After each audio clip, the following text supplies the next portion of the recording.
વડોદરાથી સમાચાર સંવેદનશીલ ફતેપુરા કુંભારા વિસ્તારમાંથી રામજીની શોભાયાત્રા નીકળી। શોભાયાત્રામાં મોટી સંખ્યામાં ભક્તો જોડાયા। મંત્રી મનીષાબેન વકીલે યાત્રાને પ્રારંભ કરાવ્યો। શહેર ભાજપ પ્રમુખ જયપ્રકાશ સોની આરતી કરી પ્રસ્થાન કરાવ્યું। સંવેદનશીલ વિસ્તાર હોવાથી પોલીસનો ચુસ્ત બંદોબસ્ત ગોઠવવામાં આવ્યો હતો।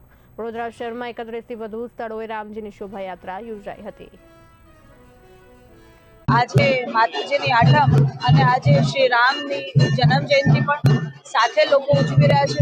આખો દિવસ ખૂબ પૂજા પાઠ હવન એ વાતાવરણ ચાલ્યું અને સાંજે શ્રી રામજીની જન્મ જયંતિ ઉજવી રહ્યા છે ત્યારે કુંભારવાડા દર વર્ષની જેમ આજે યાત્રા નીકળી રહી છે।